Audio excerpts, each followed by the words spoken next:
IMPS cash आप 5000 तक कर सकते हैं। कैश आया, आप किसी और के खाते में आईएमपीएस के थ्रू पैसा भेजना चाह रहे हैं अदर देन एसबीआई, 5000 तक मनी ट्रांसफर आईएमपीएस के थ्रू आप कर सकते हैं। इसमें समझने वाली बात है, इसमें आपको कस्टमर से पैसे लेने होते हैं। अभी तक जो एसबीआई में जितने भी काम आप कर रहे थे उसमें एक भी पैसा कस्टमर से चार्जेस आपके चार्जेस नहीं लगेंगे किसी में भी। अभी ऊपर जितने आपने देखा एसबीआई से रिलेटेड उसमें कोई भी चार्जेस आपको एसबीआई में सॉफ्टवेयर आपसे चार्जेस नहीं मांग रहा होगा, लेकिन आप जैसे आईएमपीएस में करेंगे यहां पे आपको चार्जेस मांग रहा होगा। जो भी आप ट्रांजेक्शन करेंगे आईएमपीएस में cash, recovery from customer 0.70% of remittance amount को 35 रुपीज होगा। तो ये कह रहा है कि मिनिमम जो भी अमाउंट कस्टमर भेजेगा, कस्टमर से 10 रुपया से 35 रुपया तक आपको लेना है। यहीं पे आईएमपीएस के अंदर अगर ट्रांसफर की बात करें, मनी ट्रांसफर आप ट्रांसफर करना चाह रहे हैं 30,000 तक अप टू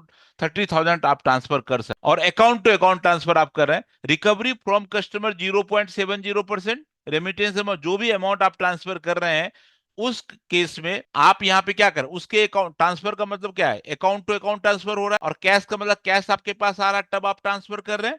यहां पे जो ट्रांसफर हो रहा है आईएमपीएस के थ्रू 30,000 तक आप कर सकते हैं। और यहां पे जो रिकवर है 0.70% रेमिटेंस, जो भी रेमिटेंस अमाउंट है उसका 0.7% आपको चार्जेस सिस्टम लेगा, 10 से 100 रुपीज चार्जेस, और आपको यहाँ 50% ही मिलेगा क्योंकि मैक्सिमम काम सिस्टम कर रहा है। यहाँ पे आपको 50%, 5 से 50 रुपया का कमीशन आपको यहाँ पे बनेगा, मिलेगा ये इस पर्टिकुलर पैरामीटर।